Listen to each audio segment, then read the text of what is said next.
दलितों को संरक्षण देने के लिए दलित हत्यारों को फांसी की सजा देना चाहिए था। बाथे नरसंहार के जितने भी अपराधी थे, हत्यारे थे, उनको बरी कर दिया गया। क्या बाबा साहब अंबेडकर के संविधान और कानून को खत्म करने की साजिश है? बहुजनों की बात करते हैं, समाजवाद की बात करते हैं, बात बात तक ही रह जाती है। लेकिन जब हत्यारे जो हैं जेल से रिहा कर दिया जा रहा है। जो नीतीश कुमार अभी गांजा पी के न सीएम हाउस में भकवाल रहते हैं, उनको सही या गलत का जज करने का निर्णय खो चुका है न, इसका भुगतान बहुत जल्दी हम लोग देंगे। जो सामाजिक न्याय की जो चोला पहने हुए नीतीश कुमार जी, इनसे उम्मीद भी नहीं है कि दलितों के हत्यारों को जो है उनको जेल भेजें और उनकी फांसी की सजा दे। आपने दलितों के हत्यारों को जो है से उनको फांसी की सजा को माफ करके आजीवन उम्र कैद को माफ करके उनको जेल से रिहा करने के लिए कानून में संशोधन कर दिए। जब से नीतीश कुमार जी और लालू जी की जब सरकार आई बिहार में, हमें नहीं लगता है कि एक भी दलित भाइयों के हत्यारों को जेल में डाला गया हो, उनकी फांसी की सजा दिया गया हो। नीतीश जी नहीं चाहते हैं कि बिहार का मुख्यमंत्री अगला तेजस्वी यादव बने। इन हत्यारों को डायरेक्ट गोली मार देना चाहिए। ऐसे हत्यारों को गोली अगर जो नहीं मारी जाती है तो समाज में कहीं न कहीं फिर से दलितों की हत्या लगातार होते जाएगी। दलितों का केवल वोट बैंक लीजिएगा, दलितों का वोट बैंक की राजनीति अब चलने वाली नहीं है। 5 दिसंबर 1994 का दिन, जिस दिन गोपालगंज में पदस्थापित दलित आईएएस माफ कीजिएगा आईएएस जी कृष्णैया की हत्या कर दी जाती है। हत्या का आरोप सीधा तौर पे बाहुबली सांसद आनंद मोहन के ऊपर लगता है। निचली अदालत ने आनंद मोहन को फांसी की सजा सुनाई, हाईकोर्ट ने उन्हें उम्र कैद में बदल दिया। आनंद मोहन सुप्रीम कोर्ट भी गए, वहां से उनकी याचिका खारिज कर दी गई। और अभी बिहार में नीतीश कुमार की सरकार चल रही है। नीतीश कुमार ने कानून में संशोधन करके आनंद मोहन को रिहा करने का फैसला। नीतीश जी नहीं चाहते हैं कि बिहार का मुख्यमंत्री अगला तेजस्वी यादव बने।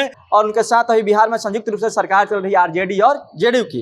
दलितों में इसको लेकर काफी आक्रोश है, काफी रोष है दलितों में। हमारे साथ दलित छात्र जुड़े हैं, उनसे हम बातचीत करते हैं। क्या लगता है जिस तरह से आपके एक दलित आईएएस के हत्यारा का रिहा हो जाते हैं, हत्यारे के कानून में संशोधन हो जाते हैं, बदलाव होते हैं, आईएएस की हत्या हो जाती है, इस तरह के कानून में संशोधन हो जा रहे हैं हत्यारों की रिहाई के लिए? देखिए, जब आम दलित की हत्या होती है उसको तो न्याय मिलना दूर की बात है। इस सरकार में एक दलित आईएएस जो ईमानदार छवि के थे, जो चाहते थे कि समाज में उनकी शैक्षणिक, आर्थिक और सामाजिक स्तर मजबूत हो, जो चाहते थे कि बिहार उन्नति के रास्ते पे चले, लेकिन इस बिहार की मुख्यमंत्री नीतीश कुमार जी ने दलित आईएएस के हत्यारे, जिसे आनंद मोहन और आतंक मोहन उस दौर में बोला जाता था, 1990 के दौर में आनंद मोहन के द्वारा पीट पीट करके कर दिया गया था। तो हमें उम्मीद नहीं है इस सरकार से। जो सामाजिक न्याय की जो चोला पहने हुए नीतीश कुमार जी, इनसे उम्मीद भी नहीं है कि दलितों के हत्यारों को जो है उनको जेल भेजें और उनकी फांसी की सजा दे। उनको चाहिए था कि दलितों को संरक्षण देने के लिए दलित हत्यारों को फांसी की सजा देना चाहिए था। लेकिन जो इस तरह से पूरे बिहार में अपराधियों को जेल से रिहा किया जा रहा है, कानून में संशोधन किया जा रहा है, कहीं ना कहीं फिर से 1990 का दौर आने वाला है। और 1990 के दौर में जिस तरह से हमारे दलितों भाइयों का नरसंहार हुआ था, फिर से वही दौर आने वाला है। और नीतीश कुमार जी चाहते हैं कि राजपूत का वोट बैंक बना करके हम बिहार का मुख्यमंत्री तो बन गए, लेकिन देश का प्रधानमंत्री आनंद मोहन के रिहा करने से राजपूत का वोट नीतीश कुमार को मिलेगा? बिल्कुल मिलेगा, राजपूत का वोट मिलेगा। और बीजेपी के जो अभी बिहार विधानसभा के नेता प्रतिपक्ष हैं विजय सिन्हा जी ने, वो आज बोले हैं कि जिस तरह से आनंद मोहन को जेल में इतना दिनों तक रखा गया, कहीं न कहीं बिहार सरकार को उनसे माफी मांगना चाहिए। आनंद मोहन से? बिल्कुल। विजय सिन्हा जी बोले हैं कि बिहार सरकार को आनंद मोहन से माफी मांगना चाहिए। क्या बीजेपी और नीतीश कुमार, हमको लगता है कि अंदर अंदर दोनों का खिचड़ी पक रहा है। और जो तेजस्वी यादव चाहते हैं कि बिहार का मुख्यमंत्री बनेंगे, इनका सपना जो है नीतीश कुमार चकनाचूर कर देंगे। तो तेजस्वी चुप काहे है? तेजस्वी चुप हैं, उनको मुख्यमंत्री बनना है, लेकिन नीतीश जी बीजेपी के साथ इंटरनली मिले हुए हैं। नीतीश जी नहीं चाहते हैं कि बिहार का मुख्यमंत्री अगला तेजस्वी यादव बने। नीतीश कुमार जी बीजेपी के साथ ही जाने वाले हैं। और जो बिहार के जो तमाम दलित जो हत्याएं हुई हैं, उनको न्याय मिलना असंभव हो चुका है। और जिस तरह आप जनसंहार की बात की, आपको याद दिला दूं कि जनसंहार के लिए अमीर दास आयोग का गठन हुआ था। उस आयोग को किसने भंग किया? नीतीश कुमार ने। इस आयोग को अमीर दास का गठन करवाने के लिए तत्कालीन मुख्यमंत्री राबड़ी देवी ने गठन करवाई थी। हाँ। लेकिन जब नीतीश कुमार जी मुख्यमंत्री बने तो इस आयोग का जो है गठन किया गया आयोग को खत्म करके और सभी जो बाथे नरसंहार के जितने भी अपराधी थे, हत्यारे थे, उनको बरी कर दिया गया। तो आप जो जिस तरह से सत्ता में आए, पूरे बिहार में आप दलितों का नेता माने जाते थे, पिछड़ों का नेता माने जाते थे, सामाजिक न्याय का नेता माने जाते थे, लेकिन आपने दलितों के हत्यारों को जो है से उनको फांसी की सज़ा को माफ़ करके आजीवन उम्र कैद को माफ़ करके उनको जेल से रिहा करने के लिए कानून में संशोधन कर दिए।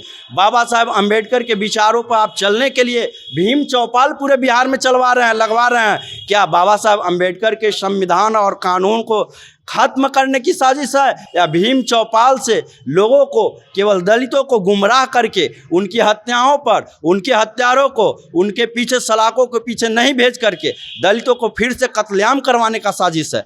क्या लगता है कि इस प्रकार से अगर एक दलित आईएएस के हत्या करने वालों को रिहा कर दिया जाता है, कानून में संशोधन कर दिया जाता है, क्या लगता है आपको एक साधारण दलित की अगर हत्या हो जाती है तो क्या उसको न्याय मिल पाएगा इस सरकार में? जब से नीतीश कुमार जी और लालू जी की जब सरकार आई बिहार में, हमें नहीं लगता है कि एक भी दलित भाइयों के हत्यारों को जेल में डाला गया हो, उनकी फांसी की सज़ा दिया गया हो। उनको दलितों को न्याय मिलना नीतीश और लालू जी की सरकार में असंभव है। और जब तक नीतीश जी बिहार में रहेंगे, लोग समाजवाद की बात करते हैं। समाजवाद की बात कहाँ है?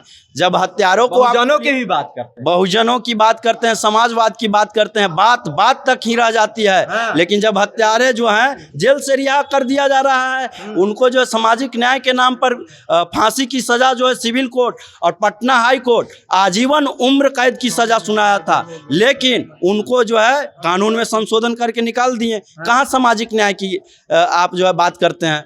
क्या कहिएगा? क्या कहेंगे, सरासर मतलब कानूनन हत्या किया जा रहा है। लॉ एंड ऑर्डर जो है हाँ। एक ऑटोनोमस बॉडी हुआ करता था। हाँ। इसको मतलब बीजेपी वाले जो हैं साफ उनका मतलब ये है, नीतीश कुमार ने कानून में संशोधन किया। नीतीश कुमार कानून, उनका मतलब नीतीश कुमार का और बीजेपी का जो है साठगांठ चल रहा है। आनंद मोहन से इतनी हमदर्दी क्यों दोनों को? बीजेपी भी आनंद मोहन के पक्ष में बयान दे रही है, बीजेपी के नेता भी, और नीतीश कुमार ही कानून में मतलब साफ तरह से मतलब दिखाई दे रहा है केवल वोट बैंक। हाँ। नीतीश कुमार चाहते हैं कि अगर इनको रिहा कर देते वोट हैं, मिलेगा नीतीश इससे बहुत वोट मिलेगा उनको। हाँ। Vote bank. और बात करते हैं कि समाजवादी की बात करते हैं, हाँ। दलितों की बात करते हैं। दलितों को केवल बात ही करते हैं। हाँ। केवल वोट बैंक के लिए हमें यूज किया जाता है। बाकी नीतीश कुमार और जो लालू जी की सरकार है आज तक किसी को न्याय कब नहीं। समझिएगा आप लोग, कब समझेंगे हमारे यहाँ के दलित, हमारे देश के दलित, हमारे राज्य के दलित इस बात? हमारे देश के दलित और राज्य के दलित को एक होना होगा और पूरे देश में क्रांतिकारी करना होगा। क्योंकि एक जो है देश का पूरा प्रतिष्ठित परीक्षा जो होता है यूपीएससी का होता है, उससे डीएम बनते हैं और डीएम का मतलब सरासर मतलब बुरे तरह से कत्लेआम कर दिया जाता है आनंद मोहन के द्वारा। और उन्हें जो है कानूनन संशोधन करके उनको जो है जेल से बरी कर दिया जाता है। अच्छा। तो इसके लिए हम पूरे बिहार, पूरे भारत, क्या कहिएगा आप? इस प्रकार से बिहार में कानून बदल दिया जाता है। एक आईएएस के दलित आईएएस थे जी कृष्णैया, उनके हत्या करने वाले के रिहाई के लिए। सबसे पहले तो मैं इसका घोर निंदा करता हूं कि इस तरीका जो कानून लाया गया है वो पुनः वापस लिया जाए। हाँ। और नीतीश कुमार का कड़ी अब तो रिहा हो गए हैं, लगभग रिहाई का रास्ता बिल्कुल साफ है। अच्छा, वो साफ है, वो सही है, लेकिन इसको पुनः वापस कर दिया जाए, इसका हम लोग बहुत घोर निंदा करते हैं। और इसके प्रति हम लोग जुलूस या रैली वगैरह निकालेंगे या इसका विरोध करेंगे। और जो नीतीश कुमार अभी गांजा पी के न सीएम हाउस में भकवाल रहते हैं, उनको सही या गलत का जज करने का निर्णय खो चुका है। इसका भुगतान बहुत जल्दी हम लोग देंगे। अच्छा। हाँ, क्या कह रहे हैं? कहना चाहते हैं कि जब दलित आईएएस का हत्यारों को इस तरह से कानून में संशोधन करके जो है सरकार रिहा कर देती है और बिहार और देश में तमाम जो दलित मंत्री और विधायक और सांसद हैं, हाँ। जो एक बार भी दलित के हत्यारों के खिलाफ आवाज नहीं उठाए, बिहार के मुख्यमंत्री नीतीश कुमार के खिलाफ एक शब्द नहीं बोले। ये कैसा सामाजिक न्याय की लड़ाई है? कैसे दलितों का केवल वोट बैंक लीजिएगा? दलितों का वोट बैंक की राजनीति अब चलने वाली नहीं है। दलितों को अगर जो हत्या होगी तो उसके न्याय के लिए हम सभी छात्र एकजुट होकर के इस सरकार के खिलाफ, इस अन्याय के खिलाफ, अत्याचार के खिलाफ सड़क पे उतरेंगे और नीतीश कुमार को ऐसा आंदोलन झेलने के लिए हम लोग भाजपा वाले मांग कर रहे हैं यूपी की तरह, जिस तरह यूपी में जो बाहुबली हैं, जिस तरह से अतीक अहमद की हत्या हुई, उस तरह बिहार में भी, उसी तरह पे बिहार में भी हो। बिल्कुल, भाजपा वाला सही कह रहे हैं। हाँ। इन हत्यारों को डायरेक्ट गोली मार देना चाहिए। हाँ। ऐसे हत्यारों को गोली अगर जो नहीं मारी जाती है तो समाज में कहीं न कहीं फिर से दलितों की हत्या लगातार होते जाएगी और उनको न्याय मिलना इस सरकार में बस की बात नहीं है। हम लोग छात्र हैं, हम लोग चाहते हैं कि समाज के जो लोग हैं संगठित रहें और उन पे किसी तरह का जुल्म नहीं हो, लेकिन सरकार नहीं चाहती है कि उनको न्याय मिले। हम लोग कहाँ तक जाइएगा आप? हम लोग सरकार के खिलाफ बहुत बड़ा आंदोलन पूरे बिहार में करेंगे। हाँ। और सरकार को चेतावनी देना चाहते हैं। हाँ। कि अगर जो इसी तरह से बिहार के दलितों पर अत्याचार होते रहेगा, उनको न्याय नहीं मिलेगा, तो हम लोग सरकार को गिराने का काम करेंगे। और नीतीश कुमार जी का जो प्रधानमंत्री बनने का जो सपना है, इस सपना को पूरे बिहार के दलित छात्र, युवा और बिहार के तमाम दलित संगठन इसका विरोध करेंगे और इस सपना को नीतीश कुमार के चकनाचूर करने का काम करेंगे। चलिए, तो ये दलित छात्र थे जो इस मुद्दे को लेकर काफी रोष में है, काफी गुस्से में है कि एक दलित आईएएस जी कृष्णैया के हत्या करने वाले बाहुबली सांसद आनंद मोहन की रिहाई के लिए नीतीश कुमार ने कानून में संशोधन कर दिया। बाकी इनकी बातचीत पर आपकी क्या प्रतिक्रिया? अपनी प्रतिक्रिया हमारे कमेंट बॉक्स में आकर जोड़िए। इस वीडियो को फेसबुक पेज पर देखें, पेज को फॉलो करें, यूट्यूब पर देखें, चैनल को सब्सक्राइब करें। धन्यवाद।